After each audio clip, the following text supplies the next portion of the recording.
Coucou YouTube, c'est Guts. Aujourd'hui, petite vidéo pour te présenter une nouvelle offense arène que j'ai ajoutée à mon arsenal.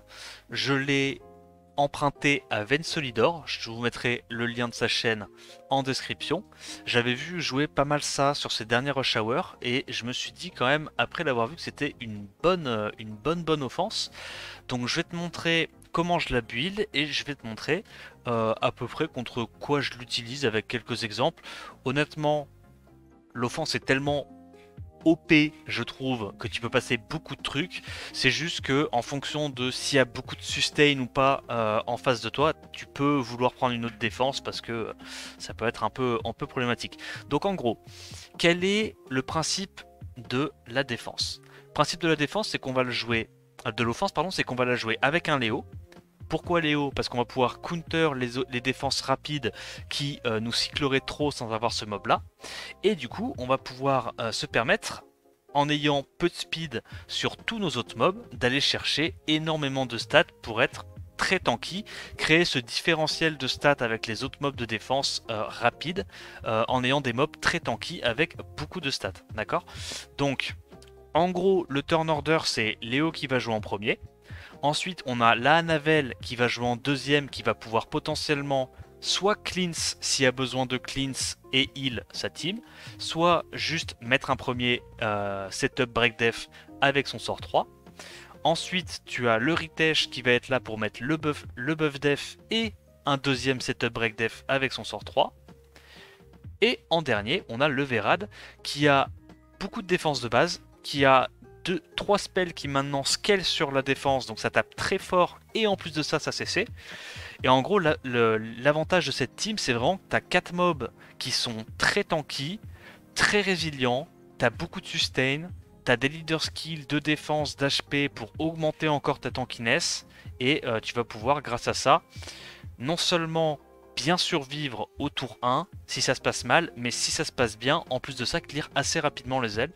Donc je vais te montrer un peu, tu vois, contre quel genre de compo tu peux taper, tu peux utiliser ça. Donc en gros, par exemple, contre les Savannah, bah, c'est pas mal parce que tu as Léo qui va réduire le CC de la Savannah, et en plus de ça, bah, comme tu as ton Verad qui scale sur la def, tu vas le build avec beaucoup de def. Donc en gros, ça veut dire que la Savannah pourra pas break def ton Verad.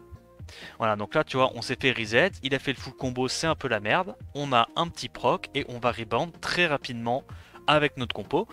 Bon, là, évidemment, s'il a reset le Verad, c'est un peu chiant.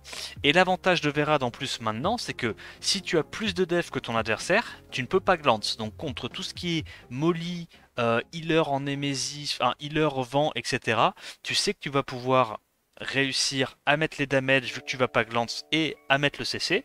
Donc ça c'est assez intéressant. Et tu vois que voilà, donc tu tankes très facilement le premier tour. T'as de la sustain, t'as du double setup break def pas déconnant.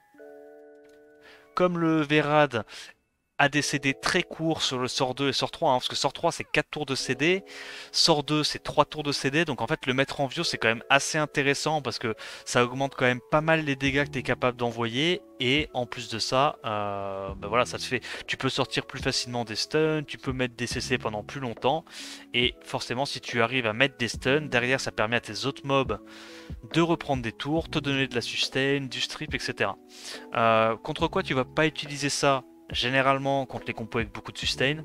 Voilà, bon là il y a un Abelio, il y a deux mobs assez chiants avec leur passif, ça tu peux potentiellement pas trop utiliser ça.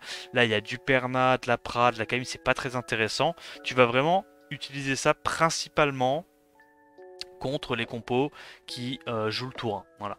Voilà. Donc là par exemple, voilà, on peut imaginer une variante où voilà, par exemple, ok, y a il y a l'immunité qui est un peu relou, donc bah, par exemple à la place du Ritesh, on peut se dire que une petite Juno, si j'arrive à la voir, parce que je suis littéralement Miro, voilà, une petite Juno pourrait être intéressant. Du coup, on met un petit lead HP vu qu'on est déjà capé sur notre Verad.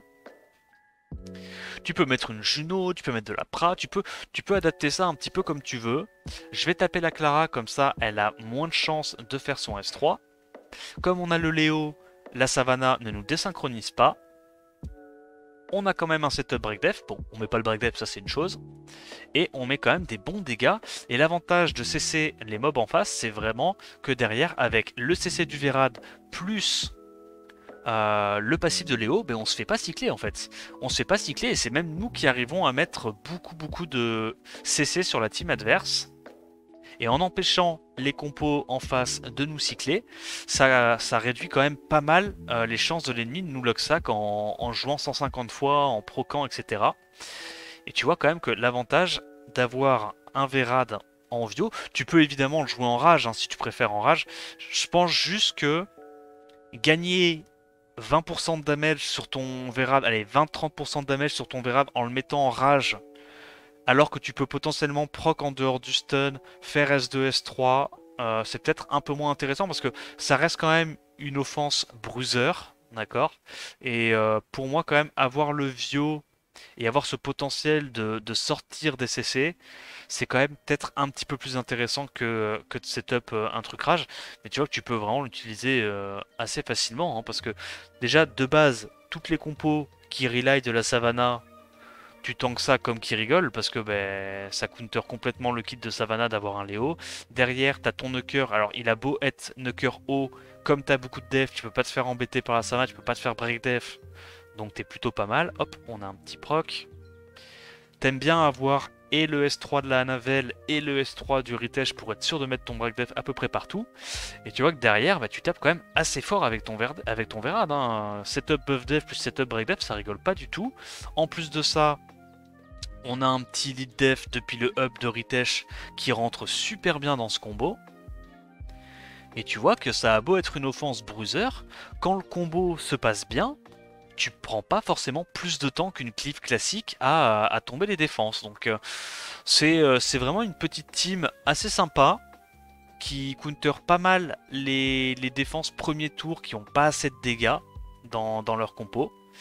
Et bah moi, si tu regardes un petit peu mes rush hour, tu verras que je l'utilise vraiment beaucoup en ce moment. Et voilà, bah, tu vois, genre ce genre de compo, certes, il y a des dégâts, mais en fait, t'es tellement tanky. Parce qu'en plus, c'est que des mobs qui ont des stats de base de tankiness qui sont abusés. Genre, Léo, c'est très tanky. Verad, Anavel, Ritesh, c'est très tanky. Donc, même si le mec fait son full combo, tu t'en fous.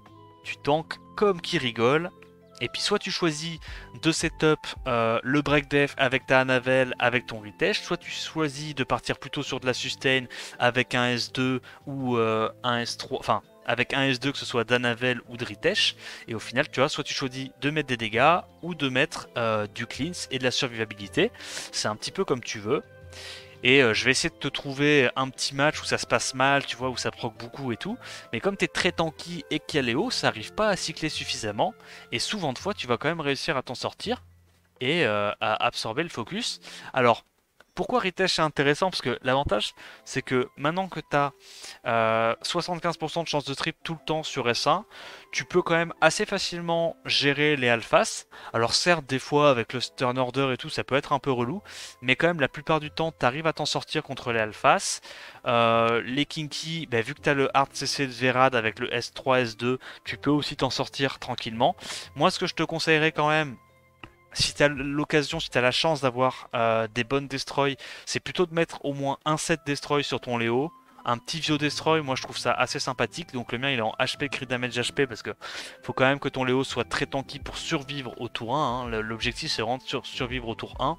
La Anavel elle est en triple HP, sans draise avec quand même des petites sub-attaques et d'accuracy pour pouvoir mettre les break def et lâcher des heals intéressants. D'accord.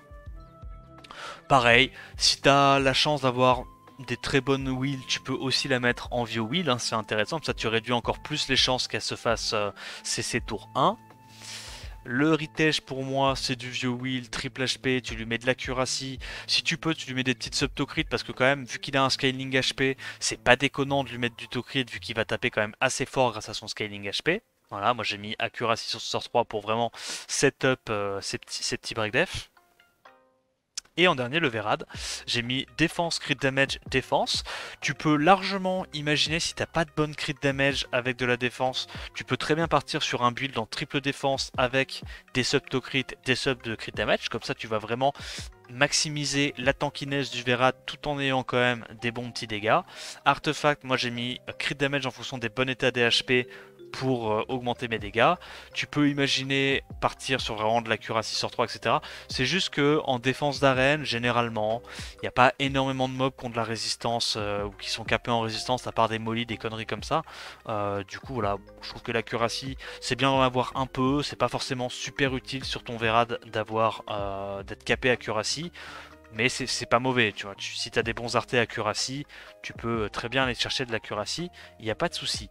Voilà pour la team, et voilà, bon, j'espère que ça t'aura plu comme vidéo. Si tu as des questions sur des runages alternatifs potentiels, n'hésite pas à me les poser.